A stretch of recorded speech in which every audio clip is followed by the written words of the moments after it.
con criterios muy dispares. Y entonces resulta que hay católicos que a lo mejor me quisieran quitar este libro porque no se dice, no es que se diga a Jesús como en el vídeo en el vídeo que estamos comentando de Iván González o alias Iván Vagina, alias Samantha Hudson, sino si Dios se hiciera burro yo me acostaría con él, dice acostarse, como también acusaron a Christopher Marlowe de haber dicho que se acostaría con San Juan Evangelista o Bautista, con San Juan, bueno, con San Juan. En la Biblioteca Británica, que ahora está separada del Museo Británico, está el acta o la declaración la acusación, está la acusación contra Christopher Marlowe. Y ha dicho, tendría a San Juan como compañero de cama. Bueno, pues este libro, en esa tradición de Christopher Marlowe, dice lo mismo, pero de Dios en la figura de un burro.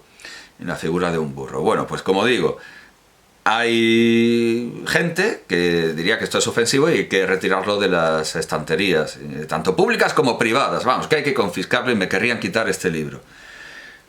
Pero al mismo tiempo, y ya digo que es imposible complacer a todas las religiones a la vez, los musulmanes querrían quitarme este libro. La Divina Comedia de Dante en las obras completas, ilustradas por Gustavo Doré. Porque si yo me voy al canto 28º, me encuentro a Mahoma con las tripas fuera, aquí dice el pie de texto, me miró y con las manos se abrió el pecho. Ve a Mahoma, esta es la traducción de Ángel Crespo, ve a Mahoma diciendo, ¿cuál procura separarse y contempla el maltrecho? Bueno, pues aquí tenemos esta imagen de Mahoma. Esta imagen de Mahoma, un libro que está en las escuelas de toda Italia y que, pues, esto es blasfemo desde el punto de vista del Islam, por supuesto. Esto es blasfemo desde el punto de vista del Islam. Así que, claro, empiezan quitándome este libro porque se zumban a Dios, luego me quitan este otro porque sale Mahoma pisándose las tripas.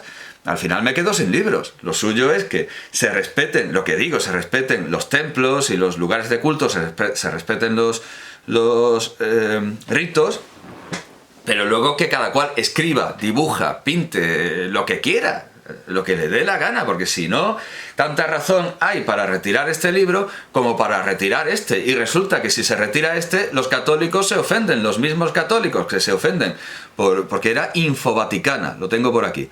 Aleteia Infovaticana. Infovaticana dice: el carnaval de Canarias blasfema contra la Santísima Virgen y contra Cristo crucificado, porque sale un travesti en una cruz. Pero es la misma Infovaticana la que dice: eliminan a Mahoma de la Divina Comedia en Holanda. Y dicen: una nueva edición de firma Carlos Esteban, 2021. Una nueva edición de la Divina Comedia, cumbre de la literatura universal, aparecida en Holanda, ha eliminado a Mahoma de los inmortales cantos de Dante, casi coincidiendo con la carta apostólica que dedica el Papa al Bate italiano, una carta al estilo de Juan Pablo I y de Petrarca. En su carta apostólica Candor Lucis Aeternae, el Papa Francisco ha querido hoy recordar al genial poeta florentino Dante Alighieri, animándonos a encontrar en la Divina Comedia el tesoro cultural, religioso y moral. Pero la editora holandesa Blossom Books ha descubierto en ella algo que no se considera exactamente un tesoro, hasta el punto de eliminarlo de un plumazo en una nueva edición de la obra. Toda referencia a Mahoma. O sea, vamos a ver, ¿un travesti crucificado? No. ¿Pero Mahoma con las tripas fuera? Sí. Esto no hay ley, esto no hay legislación que lo soporte. ¿O es que no son capaces de darse cuenta? Esto no hay legislación que lo soporte. Según informa el diario belga Bijstandard, la editorial ha preferido mutilar la obra maestra que sitúa al profeta árabe en el infierno antes que ofender innecesariamente. Y sí, naturalmente, Dante sitúa en el infierno entre los sembradores de discordia al inspirador de una religión entonces y por muchos siglos en pugna con la cristiandad ideológica y militarmente, pero también osa destinar a la condenación eterna a numerosos personajes de su tiempo y de la antigüedad, entre ellos algunos papas. Lo que no causó escándalo alguno en su época ni en épocas posteriores. Es que no puedes comparar poner un papa en el infierno con poner a Mahoma. No es lo mismo. En realidad, si lo que de verdad temen los editores holandeses es publicar una obra que no ofenda innecesariamente, difícilmente podrían haber encontrado una menos adecuada entre los grandes clásicos.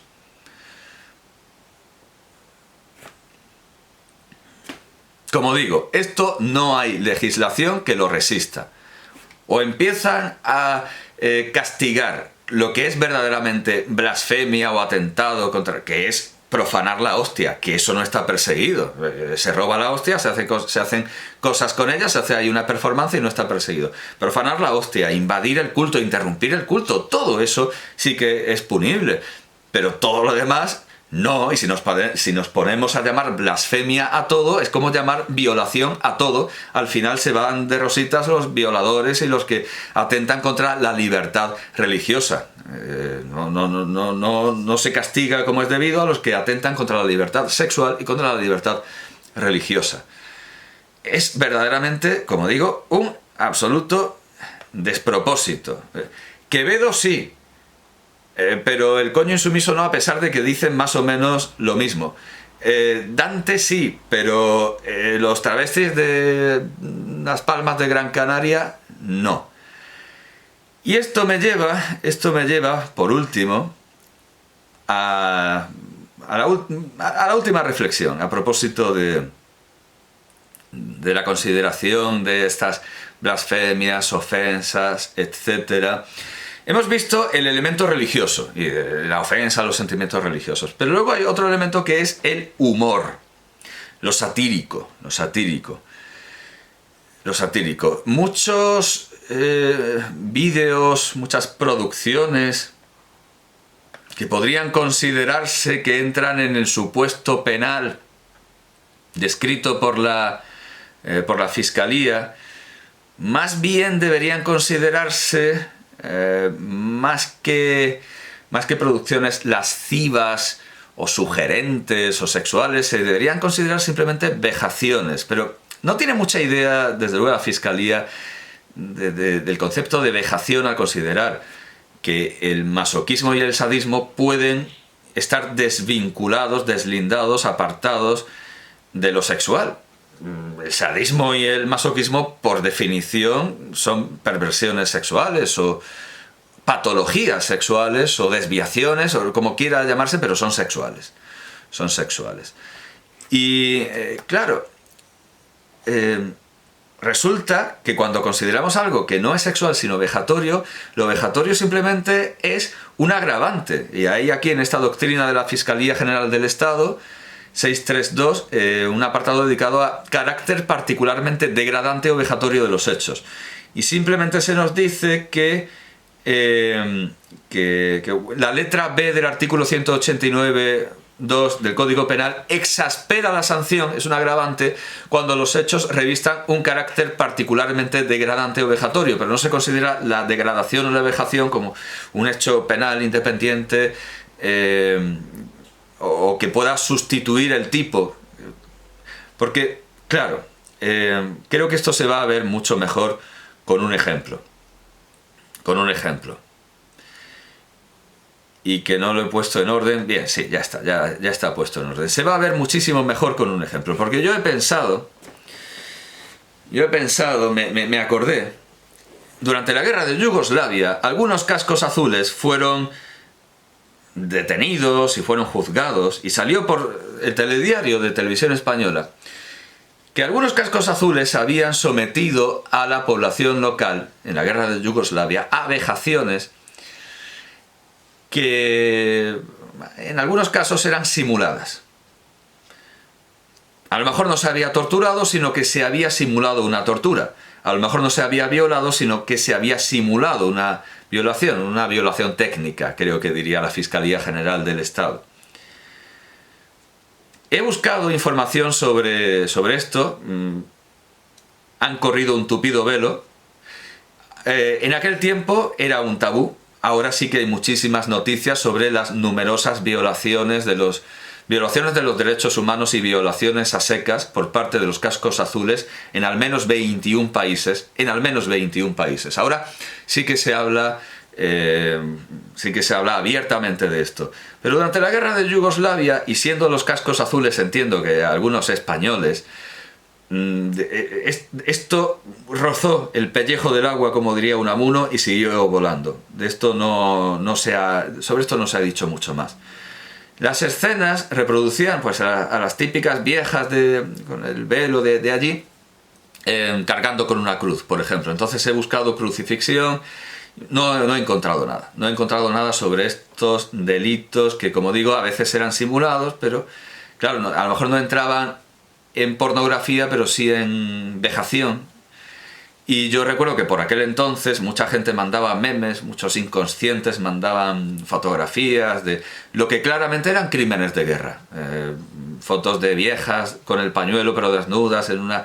Evidentemente eso venía de la guerra de Yugoslavia y procedía de crímenes cometidos a lo mejor por los cascos azules, Entonces alguien dirá, esas escenas en las que desnudamos a civiles y fingimos actos sexuales, no es pornografía y no es violación, es simulación es una broma, ¿verdad? El objetivo no es sexual sino humorístico. Lo que hay aquí no es excitar un ánimo lascivo, sino un ánimo cómico, satírico, que tiene como objeto la vejación de un ciudadano. No he encontrado nada de esto, pero es muy explícito y se aviene muy bien con lo que yo quería exponer y explicar esta noticia de 2011, ya desde luego más tardía con respecto a la guerra de Yugoslavia, esta noticia de 2011. Escándalo, la da 20 minutos, pero la da en realidad la agencia EFE, viene de la agencia EFE, 7 de octubre, no, perdón, de octubre de 7, bueno, 7 del 9 de 2011, sí, no tengo la cabeza ya para... La agencia EFE, de 2011. Escándalo por una supuesta violación a un joven en Haití por parte de soldados de la ONU. Cascos Azules de Uruguay han sido acusados de perpetrar y grabar en el teléfono móvil una agresión sexual cometida a un civil haitiano. El gobierno uruguayo se disculpará con Puerto Príncipe por el incidente. El ministro de Defensa ha anunciado que aplicará las máximas sanciones imaginables contra los protagonistas del suceso. Y ahora bien, claro, todo esto viene porque entre los menores también puede darse el que se graben vídeos no con la intención de saciar la lascivia, sino con la intención de vejar. Y esto sería desde luego aplicable a este vídeo, a esta noticia que también daba 20 minutos. ¿La daba 20 minutos? No, la daba el periódico Mediterráneo, ¿verdad? 2 menores obligan a grabar un vídeo sexual a una niña discapacitada y lo difunden en un grupo de WhatsApp con 25 personas. Bueno, por lo que hemos visto, la Fiscalía sí lo consideraría pornografía infantil, pero no sería un delito distinto el que el fin fuera la vejación, porque eso sería, según el artículo 189.2 del Código Penal, una exasperación de la sanción que merecerían, porque los hechos revisten un carácter particularmente degradante o vejatorio. Claramente la intención, bueno, claramente no se sabe cuál es la intención de estos 2 monstruos inimputables, pero evidentemente hay una intención de degradación y vejación. Y no sabemos si el motor fundamental era este. Bueno, pues esto recuerda a lo que hacían los cascos